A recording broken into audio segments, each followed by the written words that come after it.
अब जानते हैं, प्रभु को जानने से पहले मैं बहुत भटका। मेरे माता पिता उस बात को जानते हैं। सुबह 4 बजे उठ जाता था, बहुत कुछ करता था। और फिर मैं जब पहली बार कलीसिया में गया तो वहां पे वो सिखा रहे थे कि परमेश्वर प्रेम है और वो प्रेम करता है। और मुझे बड़ा गुस्सा आया। मैंने कहा, आज तक प्रभु ने मुझे तो नहीं बोला परमेश्वर ने मुझसे प्यार करता है। मैं इतनी जगह गया, इतना कुछ किया, सुबह उठा।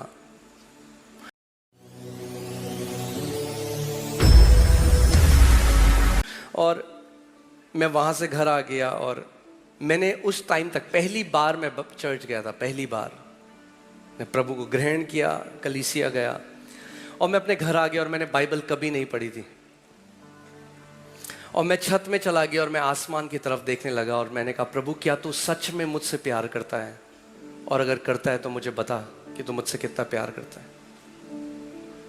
और मैं अपने कमरे में वापस आया और प्रभु की आवाज, प्रभु का वचन मेरे पास पहुंचा और प्रभु ने कहा, रीड यिर्मयाह 31:3। यिर्मयाह 31:3 पढ़। अब मेरे पास बाइबल ही नहीं है, मुझे नहीं पता यिर्मयाह होता क्या है। तो जिस व्यक्ति ने मुझे प्रभु यीशु मसीह के बारे में बताया, मैं उसके घर में भागा और मैंने कहा, ये यिर्मयाह 31:3 क्या है यिर्मयाह? तो उसने बताया, यिर्मयाह एक पुस्तक है बाइबल में। तो उसने खोला यिर्मयाह 31:3 और इसमें लिखा था, यहोवा ने दूर से दर्शन देकर मुझसे कहा है, हाँ मैंने अनंत से तुझसे प्रेम किया है और इस कारण मैंने तुझ पर अपनी करुणा बनाए रखी है। उस दिन से मेरी नींव ये हो गया, I am loved by my father. मैं अपने पिता का प्रिय बेटा हूं, वो मुझसे प्रेम करता है। मेरे पीछे बोलो, मैं अपने पिता का प्रिय बेटा हूं। And you need to grow in this revelation. आप देखा, कई लोग बोलते हैं मसीह में आ गए हैं, 30 साल हो गए, कोई मुझे प्यार नहीं करता, क्योंकि तुम करने ही नहीं देते हो। आमीन। अगर आप कह रहे हो कोई आपको प्यार नहीं करता, तो आप परमेश्वर को झूठा ठहरा रहे हो। मैंने चेयर में बैठ के घंटों इस बात पर मनन करा है, परमेश्वर मुझसे प्यार करता है, प्रभु मुझसे प्यार करता है, प्रभु मुझसे प्यार करता है। मेरा पिता एक अच्छा पिता है, कोई बुराई उससे नहीं आती। मेरा पिता मुझसे प्यार करता है, मेरा पिता मुझसे प्यार करता है। और जितना ज़्यादा मैं इस बात पर मनन करता गया, वो एक स्ट्रॉन्ग होल्ड बन गया मेरे लिए। स्ट्रॉन्ग होल्ड केवल नेगेटिव नहीं है, स्ट्रॉन्ग होल्ड केवल वो सत्य जिसका स्ट्रॉन्ग होल्ड होता है आपके जीवन में, चाहे वो सत्य है चाहे वो झूठ है। इसीलिए शैतान आज मुझे इस बात में नहीं हरा सकता, वो मेरे अंदर डाउट नहीं डाल सकता कि परमेश्वर तुझसे प्यार नहीं करता। इसीलिए मेरे लिए बहुत आसान था विश्वास करना कि वो चंगा करने वाला परमेश्वर। इसीलिए मेरे लिए बहुत आसान था ये विश्वास करना कि परमेश्वर चाहता है कि आप एक अच्छा जीवन जियो। क्यों? क्योंकि वो एक अच्छा पिता है और वो आपसे प्यार करता है। उसका वचन कहता है, जब तुम बुरे होकर अपने बच्चों को अच्छी वस्तुएं देना जानते हो, तो तुम्हारा पिता जो स्वर्ग में है वो मांगने वाले को अच्छी चीजें क्यों ना देगा।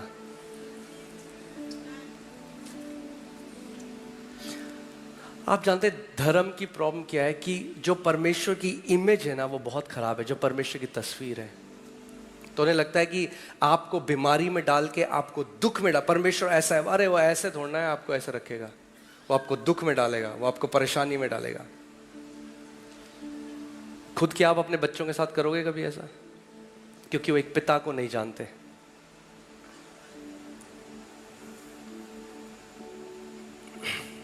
मैंने लास्ट संडे आपको एक उदाहरण दिया था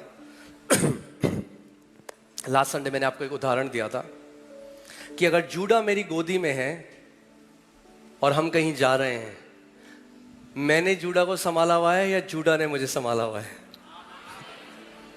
हाँ, मैंने जूडा को संभाला हुआ है। आमीन। बस समझ जाओ जो मैं कह रहा हूं।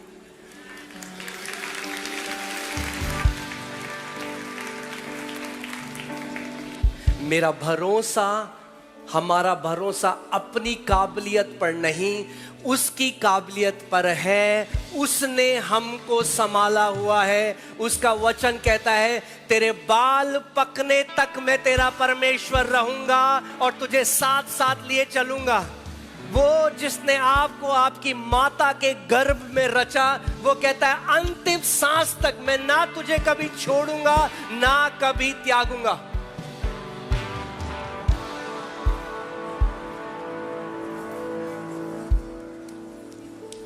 आमीन। इसीलिए हमारी मेन जो क्वेस्ट है, ये जो हमारी चाल है, ये नहीं है मैं क्या करूं, ये होनी चाहिए प्रभु मैं तुझे और कैसे जानूं। मैं तेरे हृदय को और जानना चाहता हूं। इसीलिए बहुत सारे मसीह हैं आज। मैं आपको और भी बहुत सारी चीजें सिखा सकता हूं, पर मुझे लगता है ये बेसिक चीज सीखना बहुत जरूरी है हर मसीह को, क्योंकि वो परमेश्वर के प्रेम को नहीं समझते। इसीलिए उन्हें एश्योरेंस नहीं है अपने सैल्वेशन की, अपने उद्धार की उन्हें एश्योरेंस नहीं है, वो हियाव नहीं है।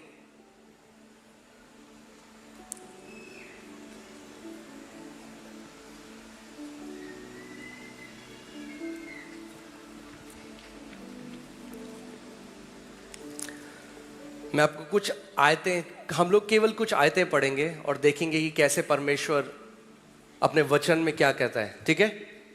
ओके, यहां क्या लिखा है? क्योंकि विश्वास के द्वारा अनुग्रह ही से तुम्हारा उद्धार हुआ है और यह तुम्हारी ओर से नहीं है, वरन परमेश्वर का दान है। क्या है उद्धार? परमेश्वर का। और बाइबल हमें बताती है परमेश्वर एक ऐसा अनुग्रहकारी पिता है, जो वो एक बार दान देता है वो वापस नहीं लेता। इस बात को मैं चाहता हूं, एक चीज को आप समझ जाओ आज, उद्धार परमेश्वर कभी आपसे वापस नहीं लेगा। कितने लोगों ने मेरी बात को सुना? उद्धार परमेश्वर कभी आपसे वापस नहीं लेगा। प्रभु वैसा दोस्त नहीं है आपको, एक फोन दे फिर लड़ाई हो गई, बोला मेरा फोन वापस कर। वचन कहता है जो वो दान दे देता है एक बार, वो दान से फिर कभी वो वापस नहीं मांगता। और उद्धार क्या है? एक उद्धार दान है, और ना कर्मों के कारण, ऐसा ना हो कि कोई घमंड करे। कोई भी व्यक्ति परमेश्वर के सामने घमंड नहीं कर सकता। हमने पिछले संडे भी इस बात को देखा था। हम केवल कुछ आयतों से जाएंगे और मैं चाहता हूं आप ध्यान धर कर सुनो। पर जब हमारे उद्धारकर्ता परमेश्वर की कृपा और मनुष्यों पर उसका प्रेम प्रकट हुआ, क्या हुआ? जो गॉस्पेल है, परमेश्वर की क्या चीज प्रकट हुई? उसकी कृपा और उसका प्रेम। क्या प्रकट हुआ परमेश्वर का? बोलो, कृपा और प्रेम। तो उसने हमारा उद्धार किया। उसने क्या किया? हमारा उद्धार किया। और ये धर्म के कामों के कारण नहीं जो हमने आप किए, पर अपनी दया के अनुसार नए जन्म के स्नान और पवित्र आत्मा के हमें नया बनाने के द्वारा हुआ, जिससे उसने हमारे उद्धारकर्ता यीशु मसीह के द्वारा हम पर अधिकाई से उंडेला। क्या अधिकाई से उंडेला परमेश्वर ने आपके और मेरे ऊपर? हाँ, उसकी कृपा और उसका प्रेम बहुत आयत से उंडेला गया है आपके ऊपर, बहुत आयत से। You will never run out of God's mercy and God's love. आप कभी भी, हाँ, मैं कल ही एक वीडियो देख रहा था, उसमें न्यूजीलैंड की वीडियो थी, वो सेब की, मुझे नहीं पता अगर किसी ने देखी तो। न्यूजीलैंड में जो सेब थे, करोड़ों क्विंटल सेब खराब हो रहे हैं, बेस्ट क्वालिटी सेब जो न्यूजीलैंड के सेब बोले जाते हैं। तो एक व्यक्ति वो रिपोर्ट कर रहा था, कह रहा था इतने लोग ही नहीं है, एक्सपोर्ट कर दिए, सब कुछ हो गया ये सेब, तब भी इतने। और तब मैं थोड़ी सी रिसर्च करने लगा, तब मुझे पता लगा कि हर रोज हजारों लाखों क्विंटल सब्जियां फल खराब हो रहे हैं, क्योंकि ये परमेश्वर की बहुतायत का प्रमाण है कि परमेश्वर जितनी जरूरत है केवल उतना नहीं बनाता, परमेश्वर दया से उंडेलने वाला परमेश्वर है। और इस बात को हमेशा याद रखना कि परमेश्वर की जो सप्लाई है वो आपकी डिमांड से करोड़ों गुना ऊपर है।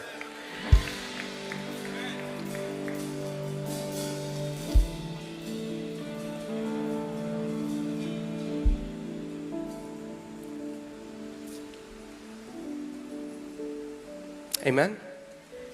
परमेश्वर ने क्या किया है? उसने अपनी कृपा और अपने प्रेम को क्या किया है? अधिकाई से उंडेला है। कैसा उंडेला है?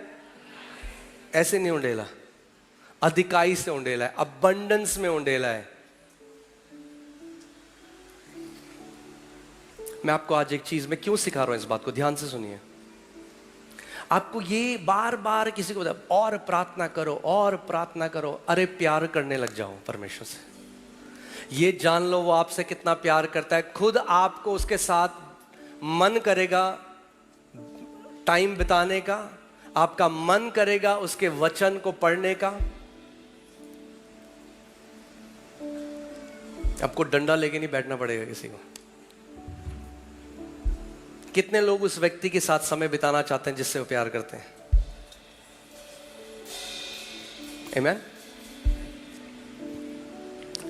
अनंत, हम उसके अनुग्रह से धर्मी ठहरकर अनंत जीवन की आशा के अनुसार वारिस बने। क्या बनाया परमेश्वर ने हमें? वारिस बनाया है। मैं आपको सिंपल परमेश्वर के वचनों से लेके जा रहा हूं, इसमें कोई तड़का नहीं है। जो लिखा है मैं आपको वो बता रहा हूं, क्योंकि हम लिखी हुई चीजों से दूर चले गए हैं और जो लिखा है उसमें हमारा अश्योरेंस नहीं है। आज कितने सारे विश्वासी हैं जो इस डर से जीते हैं, उन्हें पता ही नहीं कि उनका उद्धार है सुरक्षित या नहीं है सुरक्षित।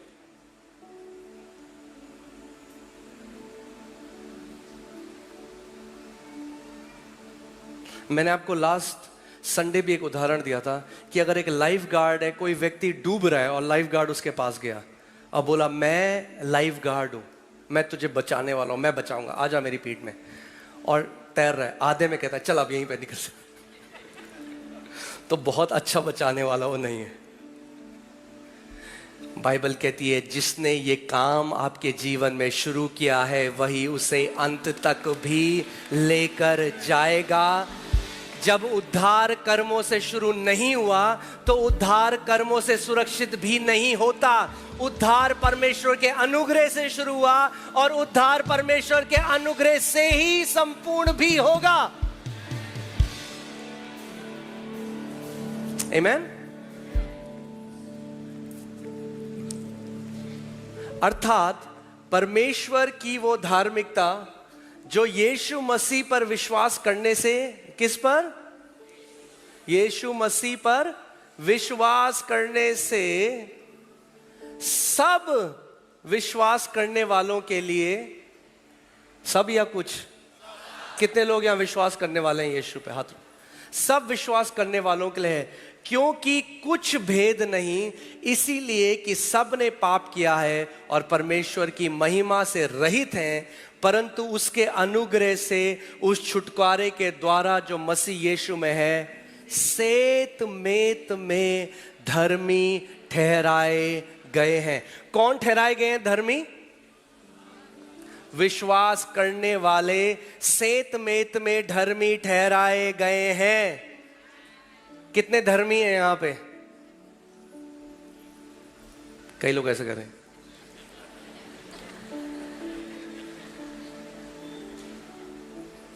क्यों आप धर्मी? सुसमाचार थोड़ा मुझे लगता है इस पूरे साल चलना चाहिए। काफी चुप हो आप। एक वीजा की भविष्यवाणी दूं तब बोलेंगे यस आमेन। अरे सुसमाचार समझ जाओ, वीजा के पीछे नहीं भागोगे, अभी वीजा भागेंगे आपके पीछे। आमेन। कितने लोग धर्मी हैं इस जगह में? हाथ दिखाओ मुझे। क्यों हो आप धर्मी?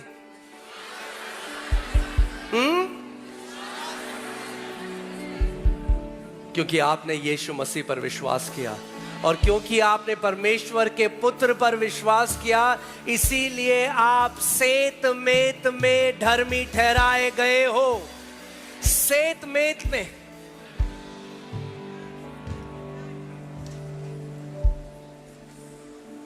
ओके, मैं आपको केवल कुछ आयतें दिखा रहा हूं, आप खुद पढ़ें इस बात में कि आपको समझ जाए।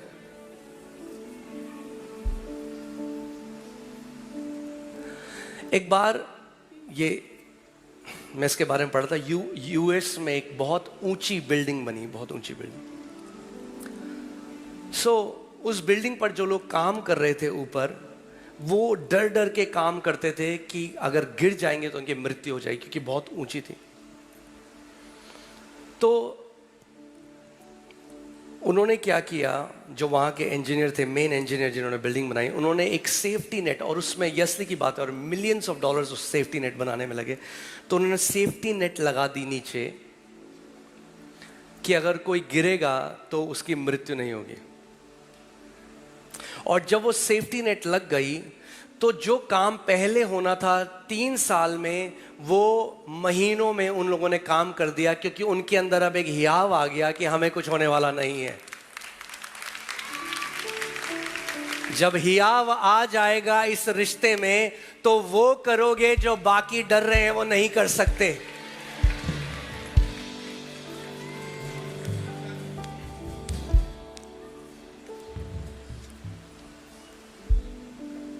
Amen?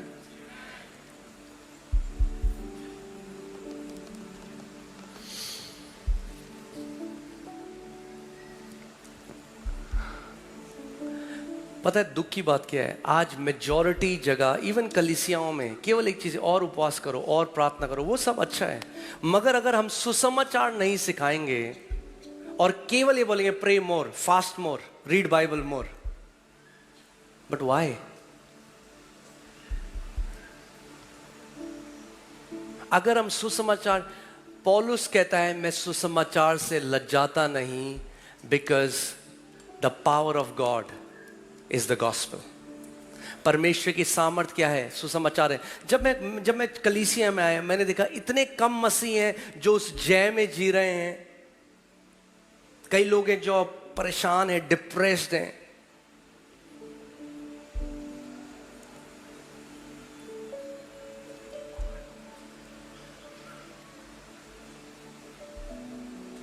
आप जानते हैं मेजॉरिटी, मेन रीजन क्या है? क्योंकि लोग आज सुसमाचार को नहीं जानते।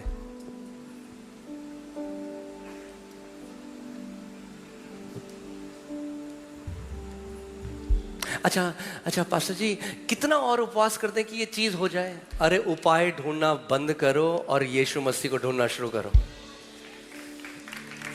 यही तो करते आए हो इतने साल तक, हुआ कुछ?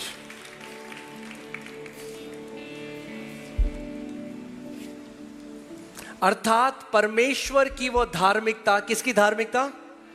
परमेश्वर की वो धार्मिकता जो यीशु मसीह पर विश्वास करने से सब विश्वास करने वालों के लिए है, कुछ के लिए नहीं, सब के लिए। किसकी धार्मिकता?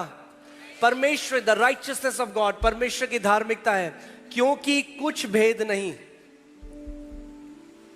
कोई भेद नहीं है। आज आपका बैकग्राउंड क्या है, आप कहां से आए हो, आप ऊंची जात हो, आप नीची जात हो, आप साउथ इंडियन हो, आप नॉर्थ इंडियन हो, फर्क नहीं पड़ता। अगर यीशु मसीह पर विश्वास करते हो तो परमेश्वर की धार्मिकता हो।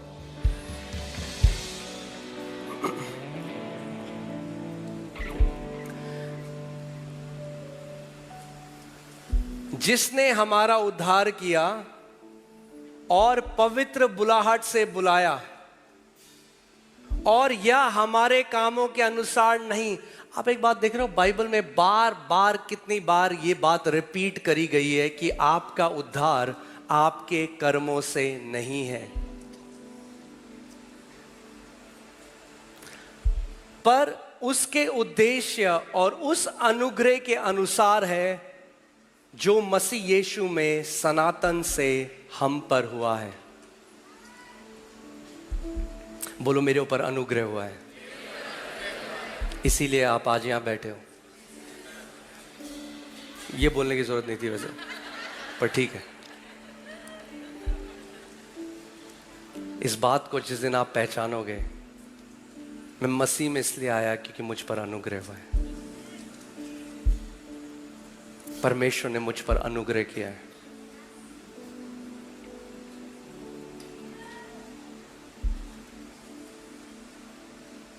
कितने लोग फेवर में चलना चाहते हैं, फेवर में परमेश्वर के। हाँ, एक बात याद रखना, जिस दिन फेवर में चलना शुरू करोगे उस दिन रेडी रहना, क्योंकि मसीह बहुत विरोधी हो जाएंगे आपके। यूसुफ जो था ना, उसके भाई उससे नफरत करते थे क्योंकि पिता का फेवर था उसकी लाइफ में।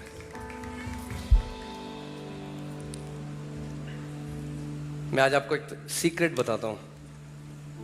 एक बारी मुझे आज भी क्लियरली याद है, मैं देहरादून में था और परमेश्वर पिता ने मुझसे बात करी और बोला, बेटे मैं तुझे सिखाऊंगा कि मेरे फेवर में कैसा बढ़ना है। क्योंकि हर एक मसीह को आप देखोगे, हर एक मसीह फेवर में नहीं चल रहा, और फेवर में चलने का तरीका है। कितने लोग सीखना चाहते हैं?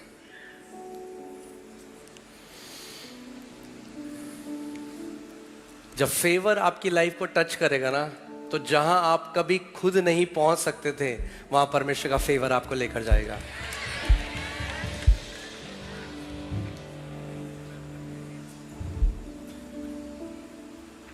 मैं आपको एक होमवर्क दे रहा हूं आज, ठीक है? ये एक स्कूल की तरह है। मैं आपको बता नहीं सकता इस टाइम कितना ज्यादा, आप पता नहीं कुछ लोग समझेंगे या नहीं समझेंगे। आई एम राइट ना, अभी मैं इतना रेजिस्टेंस फील कर रहा हूं प्रचार करते हुए।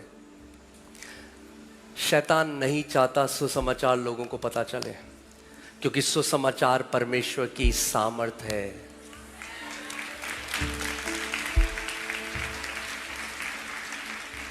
तो कहते हैं इन्हें धर्म कर्म के बंधनों में फंसा के रखो कि हमेशा अपने बारे में सोचते रहे, मैं और क्या करूं।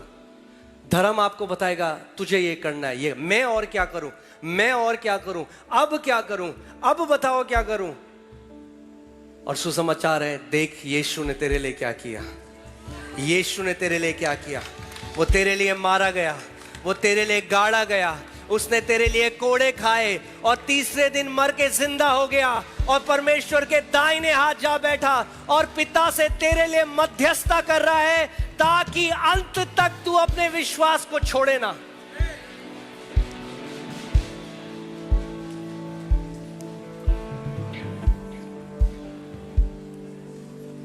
आमीन। आप जानते पतरस छोड़ के क्यों नहीं गया यीशु मसीह को, वापस क्यों आ गया? क्योंकि यीशु ने कहा था मैंने तेरे लिए 3 बार प्रार्थना करी है। यीशु ने कहा पतरस, शैतान ने तो तुझे मांग लिया है कि जैसे गेहूं फटकते ना वैसे तुझे फटके, मगर मैंने 3 बार तेरे लिए प्रार्थना करी। और आज वही यीशु आपका और मेरा महायाजक है और परमेश्वर के दाहिने हाथ बैठ के आपके और मेरे लिए प्रार्थना कर रहा है। तो आप विश्वास में अड़िग हो सकते हो, मैं अपनी रेस को पूरा करूंगा, क्योंकि मेरा महायाजक मेरे लिए दिन रात विनती और प्रार्थना कर रहा है परमेश्वर से। मेरा भरोसा अब मेरी लियाकत पर नहीं, उसकी लियाकत पर है। हियाव जो बाइबल कहती है।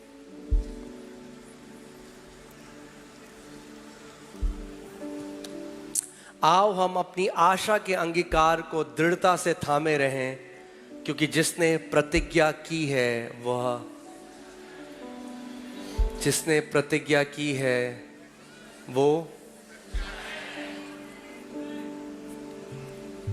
जब यीशु ने कहा मेरी भेड़ें, अच्छा फिर से आप वो लगाओ एक बारी, यूहन्ना 10:27 से हम लोग पढ़ेंगे।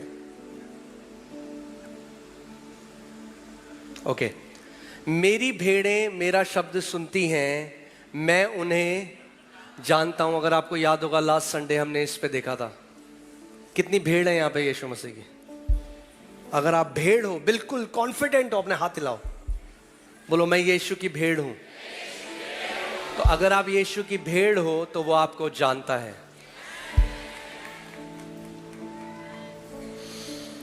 और वे मेरे पीछे पीछे चलती हैं और मैं उन्हें अनंत जीवन देता हूं।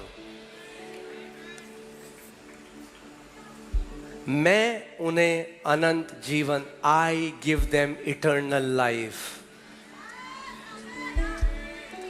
क्यों देता हूं मैं उन्हें अनंत जीवन? क्योंकि वो बहुत ही वेल बिहेव्ड भेड़े हैं,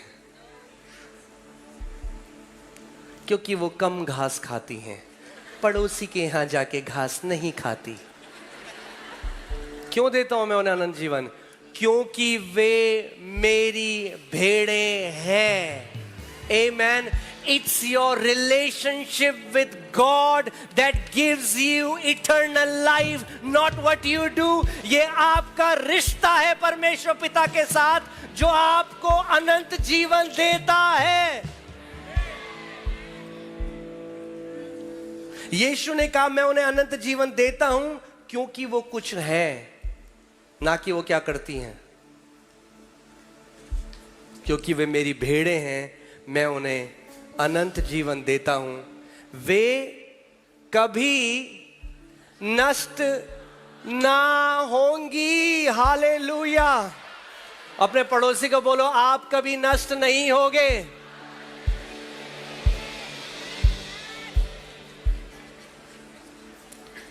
क्यों नहीं होगे आप नष्ट कभी? क्योंकि भैया हमने कलीसिया में कभी दशवांश मिस नहीं किया। हाँ, क्यों नहीं होगे आप नष्ट कभी?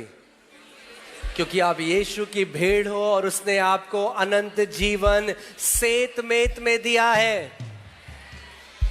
इससे पहले हमने क्या पढ़ा था? जिसने हमसे प्रतिज्ञा करी है वो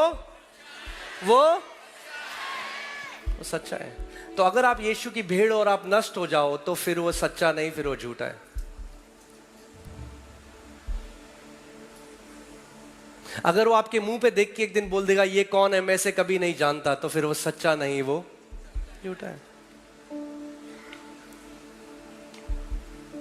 मगर खुशखबरी ये है कि जिसने हमसे प्रतिज्ञा करी वो सच्चा है।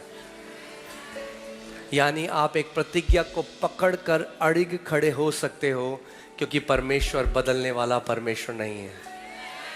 वो कल, आज और युगानुयुग एक सा परमेश्वर है, कभी बदलता नहीं है। और कोई उन्हें मेरे हाथ से छीन न लेगा।